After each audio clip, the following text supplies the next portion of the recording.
November 1944. Western Germany. The war in Europe was supposed to be entering its final chapter. Just 5 months earlier, American, British, and Canadian forces had stormed the beaches of Normandy. Since D-Day, the Allied armies had liberated Paris, pushed across France, and driven German forces back toward their own borders. Across America, newspapers carried optimistic headlines. Families believed the boys overseas might be home by Christmas. But there was one obstacle standing between the Allies and the heart of Nazi Germany. It wasn't a city. It wasn't a fortress. It wasn't even a massive army. It was a forest. A dark, ancient woodland stretching across the German-Belgian border. The Hürtgen Forest.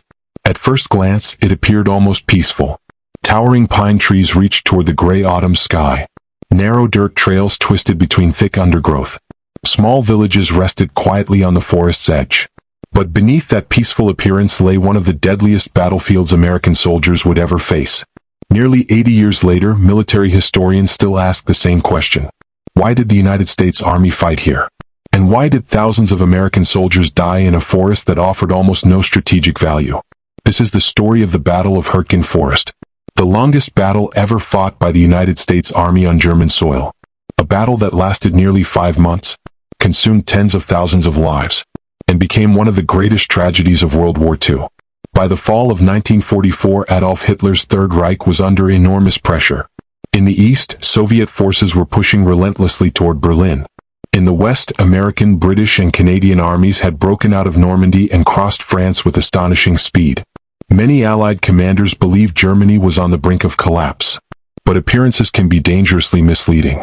Despite losing territory, Germany still possessed experienced soldiers, powerful defensive positions, and perhaps most importantly, home field advantage. Every river, every hill, every road, every forest, had been carefully studied and prepared for defense. One of those defensive zones lay inside the Hürtgen Forest. Located just southeast of Aachen, the forest covered nearly 50 square miles of rugged terrain. Dense evergreen trees blocked sunlight even during the day. Steep ravines cut through the landscape. Mud swallowed vehicles. Sharp hills slowed infantry. Visibility was often limited to less than 50 yards. For soldiers trained to fight with tanks, artillery coordination, and overwhelming firepower, the forest erased nearly every American advantage. Nature itself became an enemy. During autumn, rain transformed narrow trails into rivers of mud. Heavy military trucks became trapped. Supply vehicles struggled to move ammunition and food. Medical evacuation became painfully slow. Then winter arrived. Temperatures dropped below freezing. Snow covered the forest floor. Icy winds swept through the trees. Many soldiers spent days wearing soaked uniforms because there was no opportunity to dry them. Frostbite became almost as dangerous as enemy bullets. Sleep became a luxury. Warm meals became rare.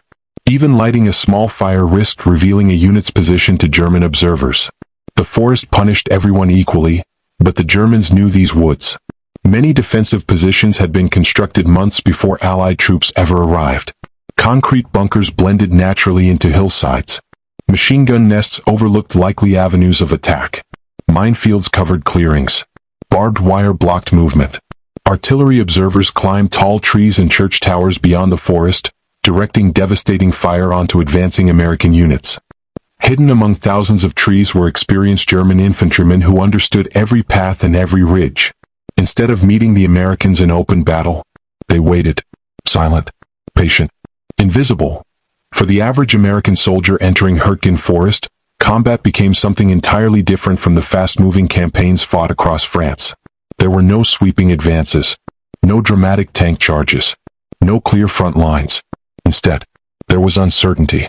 Every tree might conceal a sniper. Every path might contain a landmine. Every silence felt unnatural. Veterans later described the forest as psychologically exhausting. The enemy was rarely seen, but he was always nearby. Soldiers learned to recognize danger by sound. A snapping branch, the metallic click of equipment, the distant whistle of incoming artillery. Sometimes the forest itself seemed alive. Branches shook from explosions. Tree trunks splintered apart. Smoke drifted endlessly through the pines. Visibility disappeared beneath thick fog and gunpowder. One terrifying danger became infamous among American troops. Tree bursts. Unlike shells exploding harmlessly on open ground, artillery fired into dense forests often struck tree branches before reaching the earth. The shells exploded overhead. Thousands of razor-sharp wooden splinters shot downward at incredible speed. Combined with steel fragments from the shell itself, the explosion became even deadlier. Soldiers hiding behind tree trunks discovered that the trees offered little protection. Instead, the forest turned into a weapon. Doctors treated horrific wounds caused by flying wood fragments embedded deep into flesh. Helmets shattered. Faces were torn apart. Eyes were blinded. Some survivors later said the sound of exploding treetops haunted them for the rest of their lives. Despite these dangers, Allied commanders continued ordering attacks. The reasoning appeared straightforward. Capturing the forest would protect the southern flank of the advance toward the Rhine River. It would also secure nearby dams along the Ruhr River. If German forces opened those dams at the wrong moment, they could flood the valley below and delay any Allied crossing. At least on paper. The operation seemed logical. Reality proved very different. American planners underestimated nearly everything. They underestimated German determination. They underestimated the terrain. They underestimated the weather. And perhaps most critically, they underestimated how quickly experienced units would be exhausted inside the forest.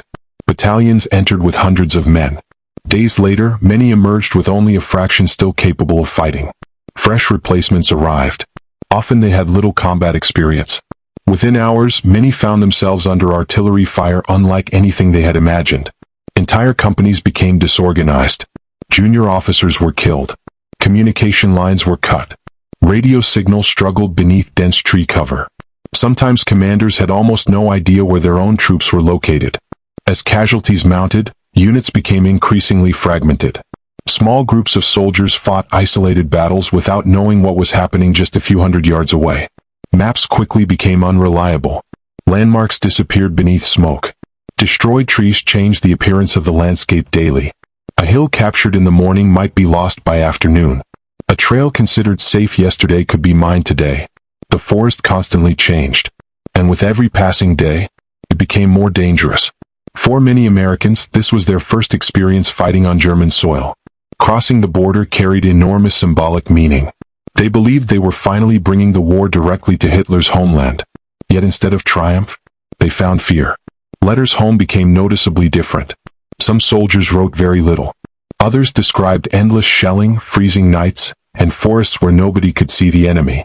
Many stopped mentioning victory altogether. Instead, they simply hoped to survive another day.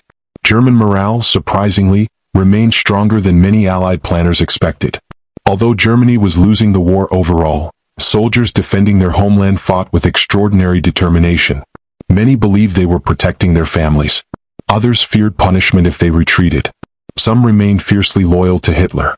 Whatever their motivation, they transformed every ridge, every bunker, and every patch of woodland into another defensive position. The battle soon became a brutal contest of endurance rather than maneuver. Who could survive longer? Who could replace losses faster? Who could withstand freezing temperatures, constant artillery, and relentless psychological pressure? Neither side achieved rapid breakthroughs. Instead, progress was measured in yards, not miles. An American battalion might spend days capturing a single hill, only to lose it again after a German counterattack. Victory became almost impossible to define. Medical personnel faced impossible conditions. Stretcher bearers struggled through mud carrying wounded men for hours. Many casualties could not be evacuated until nightfall. Some died waiting for help.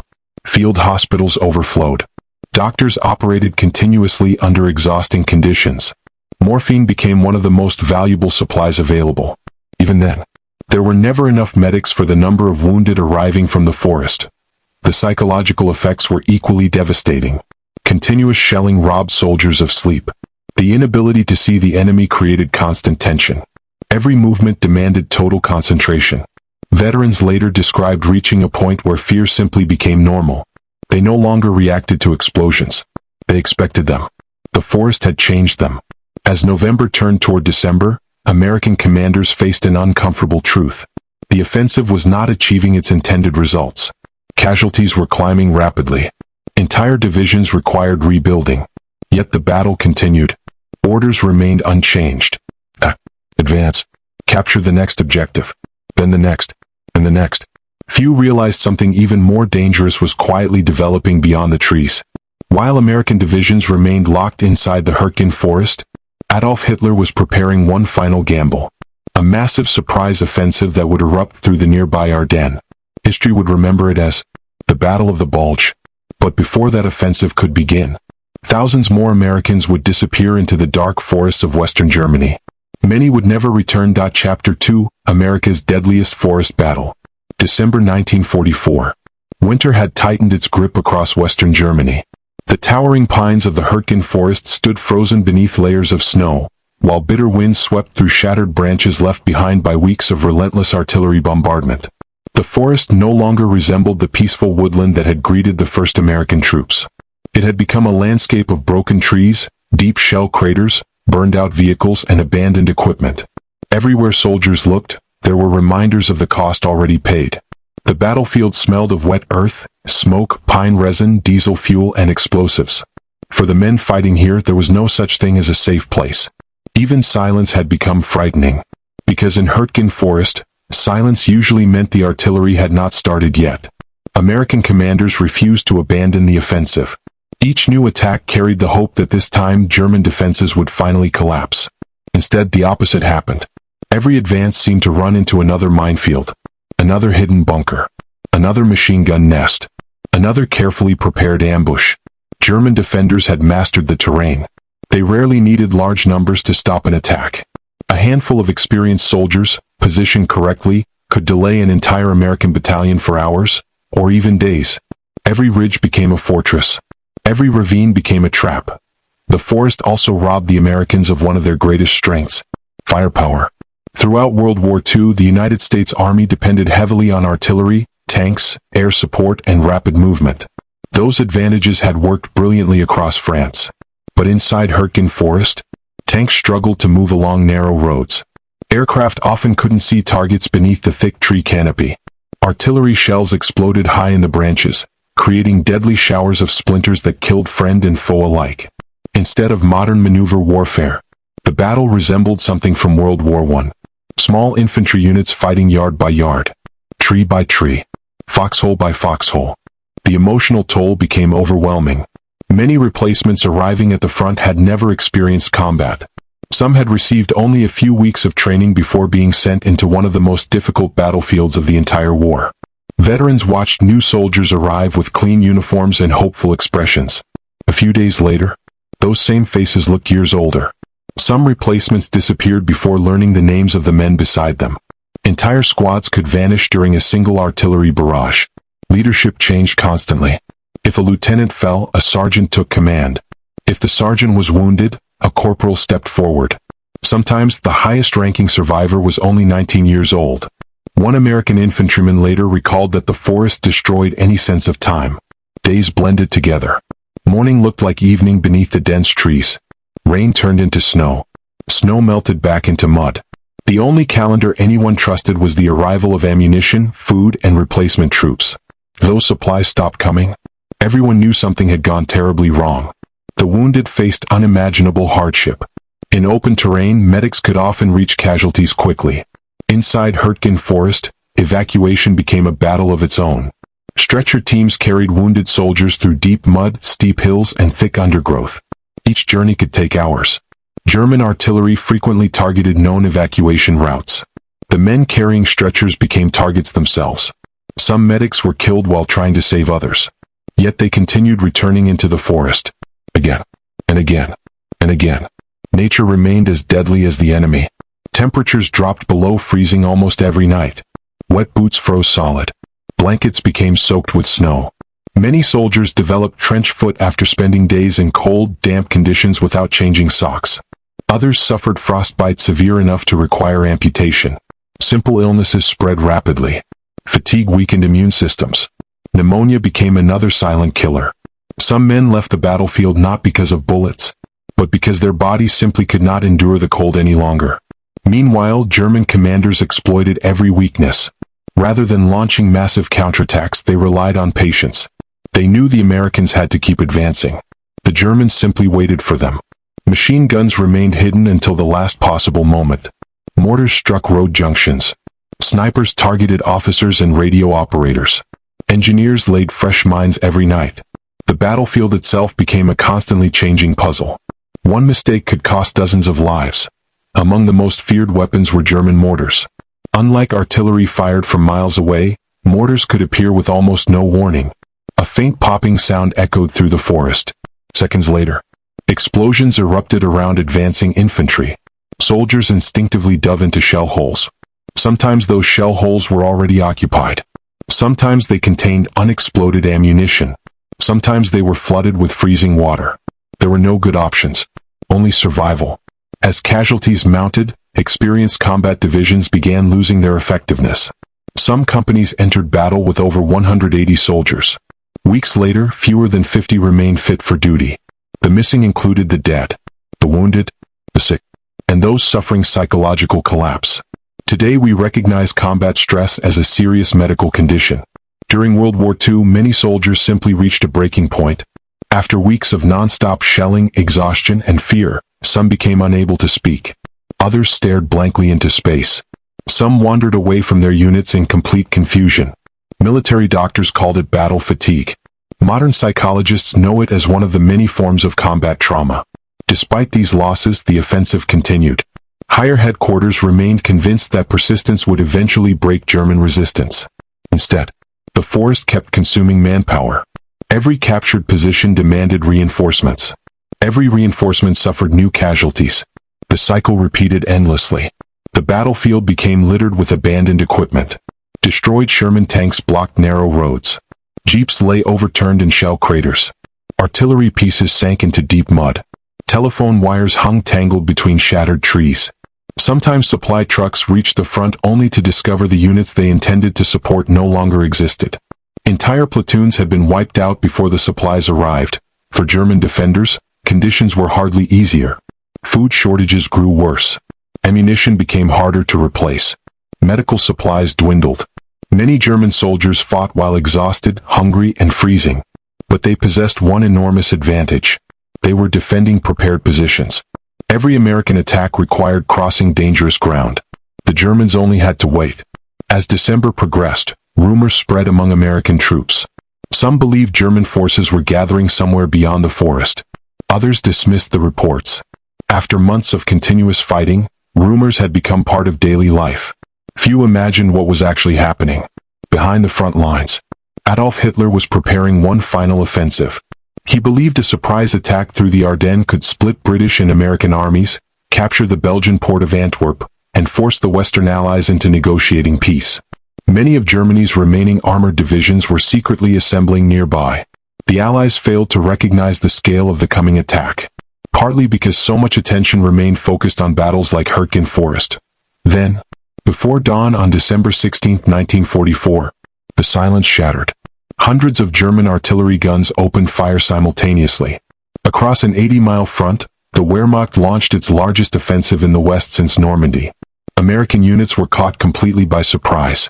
The Battle of the Bulge had begun. Suddenly, everything changed. The Hürtgen Forest was no longer the only crisis. American commanders now faced a massive German breakthrough only a short distance away. Divisions already exhausted by weeks of fighting inside the forest had to respond. Some units were withdrawn immediately. Others continued fighting while new orders arrived. Confusion spread across headquarters. Roads became crowded with troops moving in opposite directions.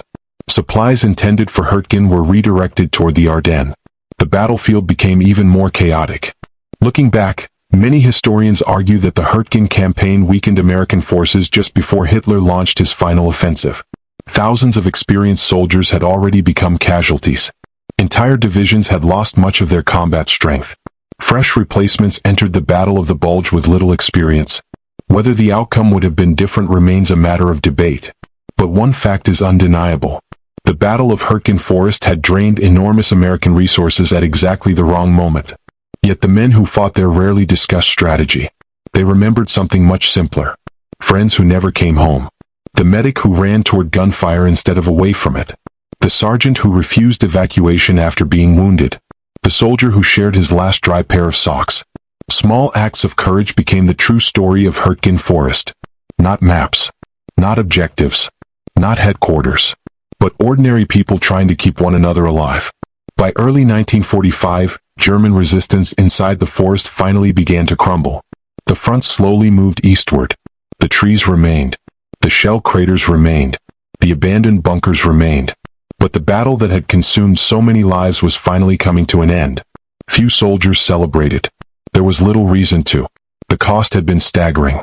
Tens of thousands of casualties. Entire communities back home forever changed. Families waiting for letters that would never arrive. And although the forest had finally been crossed, the war itself was not yet over. Ahead lay the Rhine River, the final invasion of Germany, the race toward Berlin, and the complete collapse of Adolf Hitler's Third Reich. The end of World War II was now in sight, but it would demand one final sacrifice: the fall of Nazi Germany and the end of World War II. January 1945. The nightmare of the Hürtgen Forest was finally fading into history. The towering pines that had swallowed thousands of lives remained scarred by shellfire, their trunks splintered and blackened. Beneath the snow lay abandoned helmets, shattered rifles, rusting vehicles, and countless reminders of one of the bloodiest battles ever fought by the United States Army. For the survivors, leaving the forest didn't feel like victory. It felt like escaping something that had tried to consume them. Many soldiers later admitted they never wanted to see another forest again. The memories would follow them for the rest of their lives. But the war wasn't waiting for anyone. Across the Western Front, the Allies reorganized after defeating Hitler's last great gamble, the Battle of the Bulge. Germany had thrown nearly everything it had left into that offensive. Elite armored divisions, thousands of tanks, hundreds of thousands of soldiers. The attack had failed. And with that failure, Nazi Germany lost its final opportunity to change the course of the war. From that moment forward, the collapse of the Third Reich became only a matter of time. The Allied armies now turned toward one final objective: the Rhine River. For centuries, the Rhine had served as Germany's greatest natural defensive barrier. Fast-moving and heavily defended. If the Allies could cross it, nothing substantial would remain between them and the industrial heart of Germany. Hitler ordered every bridge destroyed before Allied forces could reach them. German engineers prepared explosives. Defensive positions covered every crossing. The Nazi leadership believed the river would buy precious time. But history had other plans. On March 7, 1945, American soldiers from the 9th Armored Division approached the town of Remagen. There, stretching across the Rhine, stood the Ludendorff Bridge. German commanders had intended to destroy it. Explosives had already been placed. Yet when the charges were detonated, the bridge remained standing, damaged, smoking, but still intact. The opportunity was almost unbelievable. Without hesitation, American troops charged across the bridge under intense enemy fire. Bullets struck the steel framework. Artillery shells exploded nearby. Engineers desperately worked to remove additional demolition charges. Against extraordinary odds, the bridge was captured. It became one of the most significant moments of the European campaign. Within days, thousands of Allied soldiers, tanks, and vehicles poured across the Rhine. Germany's final defensive line had been broken. Meanwhile, in the east, the Soviet Red Army advanced relentlessly toward Berlin. Entire German armies collapsed under overwhelming pressure. Cities fell one after another. Supply systems disintegrated. Fuel shortages crippled military operations. Aircraft remained grounded. Factories stopped producing enough weapons to replace losses. The machine that had once conquered much of Europe was falling apart. Inside Germany, ordinary civilians endured unimaginable hardship.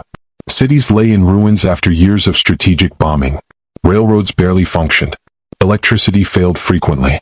Food became increasingly scarce. Millions fled advancing armies, hoping to escape the fighting. Families crowded into basements during air raids.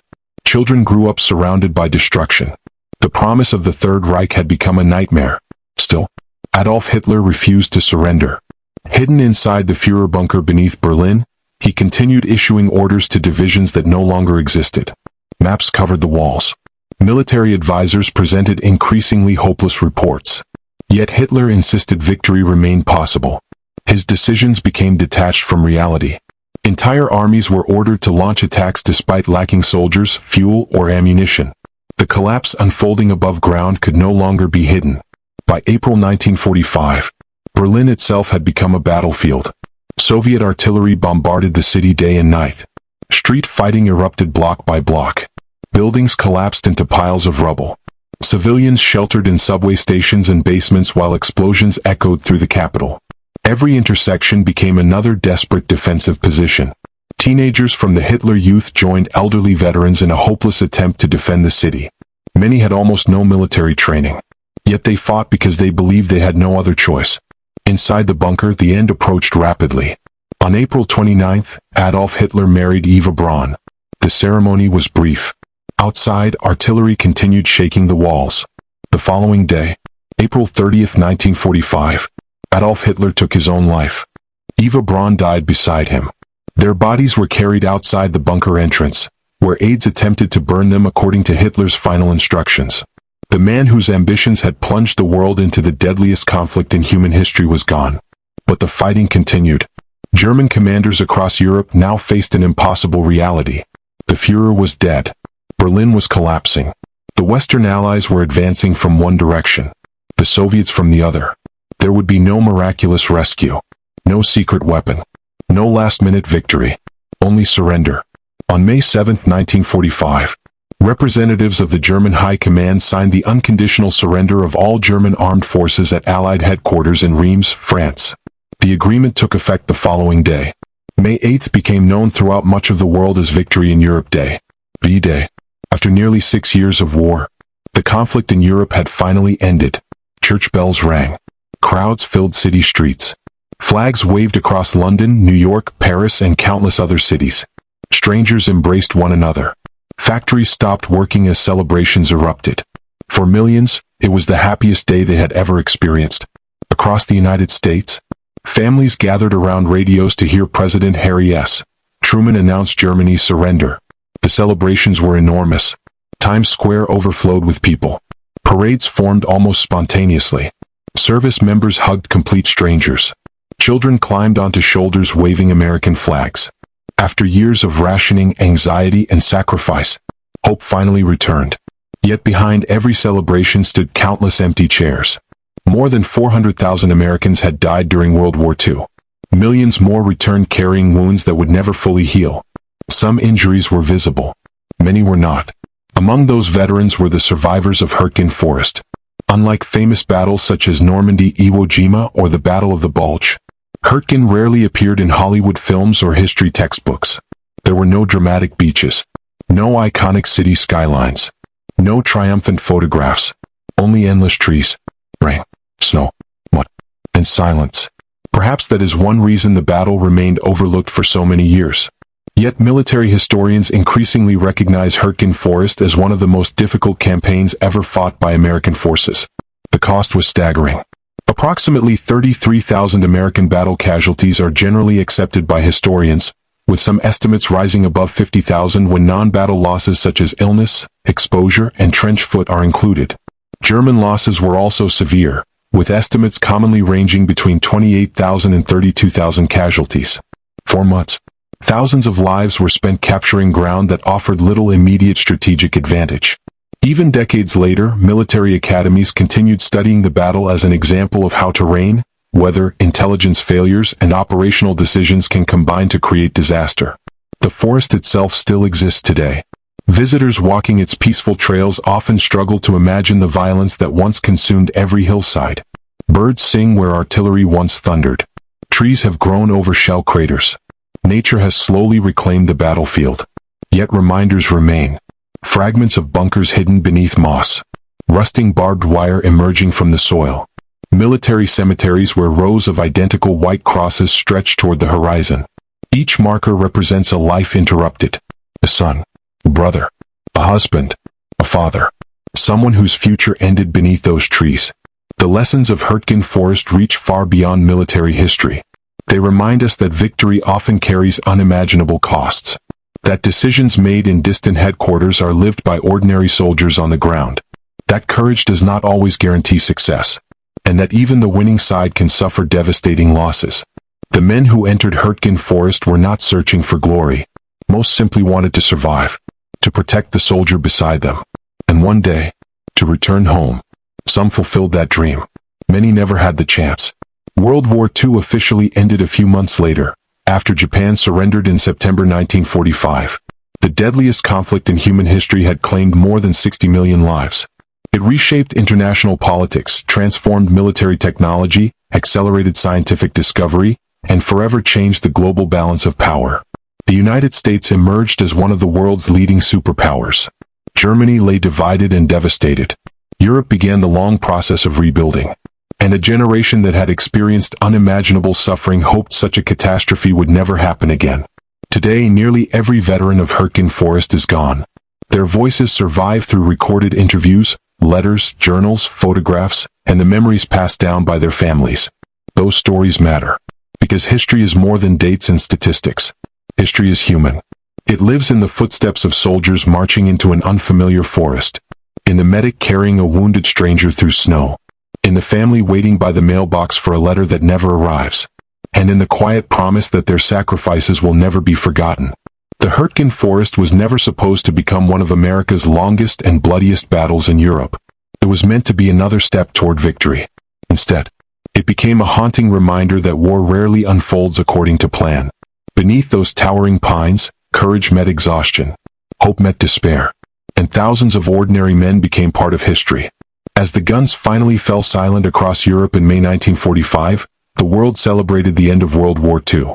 But in the forests of Western Germany, the wind still whispered through shattered trees. A quiet echo of the men who fought there. A reminder that freedom often comes at a price impossible to measure. And that some of history's greatest sacrifices happened far from the headlines. Hidden beneath the shadow of an ancient forest. The forests of Western Germany still stand today. Their towering pines sway quietly in the wind, hiding scars that time has almost erased. But beneath the soil lie countless stories of courage, sacrifice, and unimaginable suffering. Stories of young Americans who crossed an ocean believing the war was nearly over, only to find themselves trapped in one of the deadliest battlefields of World War II. This wasn't a battle for a famous city. There were no iconic beaches, no triumphant victory parades, only endless trees, freezing rain, exploding artillery, and men fighting for every single yard of ground. 4 months, the Hürtgen Forest became a place where hope disappeared beneath the trees, where entire units vanished into the darkness, and where victory came at a cost few had ever imagined. This is the forgotten story of America's longest battle on German soil. The battle that tested the courage of an entire generation. And the desperate final months that brought Nazi Germany to its inevitable collapse. This is the story of the Hürtgen Forest. If you enjoyed this documentary and want to see more in-depth stories from World War II and military history, please consider subscribing and turning on notifications so you never miss our next documentary. If this story taught you something new, let us know in the comments. We'd love to hear which forgotten battle or historical event you'd like us to cover next. Thank you for watching. And most importantly, let us never forget the men who walked into the Hürtgen Forest, many of whom never walked out. Their sacrifice became part of the price of freedom. We'll see you in the next documentary.